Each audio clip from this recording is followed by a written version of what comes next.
রঘু ডাকাত পুরোপুরি সিঙ্গেল স্ক্রিনের সিনেমা। ইয়েস, রঘু ডাকাত পুরোপুরি সিঙ্গেল স্ক্রিনের সিনেমা। ঠিকই শুনছো বন্ধুরা। তো বন্ধুরা, যেটা বলার সেটা হচ্ছে যে রঘু ডাকাতকে নিয়ে দেবদা একটা দারুণ বক্তব্য রেখেছে যে রঘু ডাকাত আসার আগে আমি চাইছি সিঙ্গেল স্ক্রিনগুলো আরও উন্নতি করুক, আরও করুক, এবং এটা ডিটিএস থেকে আলাদা করে কাট করা হয়েছে। তো আমি তোমাদেরকে একটু শোনাই পুরো বিষয়টা, তাহলে তোমাদের ভালো লাগবে। ডিটিএস মানে অফিসিয়াল দেবদার সুপারস্টার, যে অফিসিয়াল ফ্যান ক্লাব আছে দেবদার, সেখান থেকে পোস্ট। তারা ভাবছে যে না, এই টাকা ইনভেস্ট করলে দর্শক আসবে কি আসবে না, এইটাই প্রমাণ করতে চাই কি দর্শক তো আসছে, সেই আমার দেখার জন্যই ওর ছবি দেখার জন্য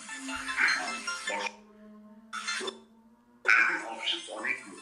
তো সেই জায়গা থেকে সিঙ্গল স্ক্রিনের মালিকদেরকে একটু বোঝানো, একটু হলটা যদি আপনাদের হলের কন্ডিশন যদি ওরকম লাগে একটু রেনোভেট করা, রিনোভেট করলে যদি ভালো হয়।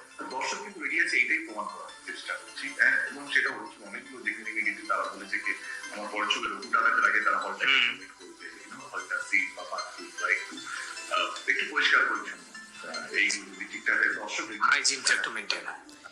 এই যে হলে মানে আমি বারবার বলছি যে সিঙ্গেল স্ক্রিনের ছবি কোনটা, আমি বারবার এই কারণে এই কথাটা বলতে এলাম যে এটার ভিতরে নাথিং নিউ। তোমরা বলবে যে এটাতে কী আর এমন আছে দাদা, এটা তো শুনেছি দাদার মুখে, কেন এটা তুমি আলাদা করে বলতে এলে?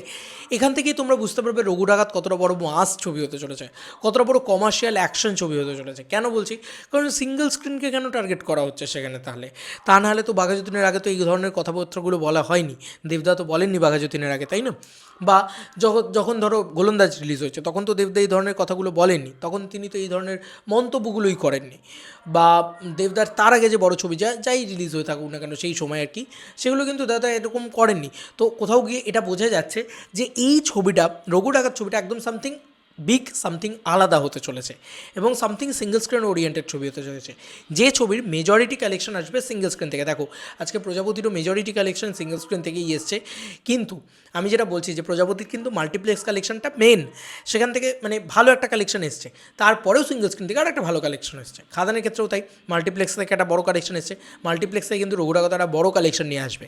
কিন্তু আমার যেটা মনে হয় যে সিঙ্গেল স্ক্রিন থেকেও কিন্তু রঘু ডাকাত একটা ম্যাসিভ কালেকশন আনতে চলেছে। এই সিঙ্গেল স্ক্রিন এবং মাল্টিপ্লেক্স এই দুটো মিলিয়ে একটা ম্যাসিভ কালেকশন হতে চলেছে। তবে সিঙ্গেল স্ক্রিনকে টার্গেট করা বা সিঙ্গেল স্ক্রিনকে আরও ভালো উন্নত পর্যায়ে নিয়ে যাওয়া মানে রঘু ডাকাত কিন্তু কোথাও গিয়ে সিঙ্গেল স্ক্রিনের ছবি হয়ে যাচ্ছে, যেটা খাদান ছিল, যেটা ছিল যে সিঙ্গেল স্ক্রিনের ছবিই কিন্তু সুপারস্টার তৈরি করে, মাস কমার্শিয়াল ছবি কিন্তু সুপারস্টার তৈরি করে, এবং যারা সেলিব্রেট করে, রঘু ডাকাত কিন্তু আবারও একটা সেলিব্রেশন ফিল্ম হতে চলেছে, নট লাইক অন্য কিছু। It is a celebration film, it is a grand film, ঠিক আছে? ওই মস্তিটা পাবে রঘু ডাকাত দেখে তোমরা। একই দিনে প্যান ওয়ার্ল্ড রিলিজ মানে বুঝতে পারছো কি হতে চলেছে এই সিনেমাটা। তো আমি জাস্ট মানে স্টান্ট এই পুরো বিষয়টা শুনে আমার ভীষণ ভীষণ ভীষণ ভালো লেগেছে, ভীষণই ভালো লেগেছে। তোমাদেরকে আর কি মতামত এন্টায়ার ভিডিওটাকে নিয়ে জানিও কমেন্ট সেকশনে। চলো বন্ধুরা, নতুন কোনো ভিডিওতে দেখা হবে, বাই বাই।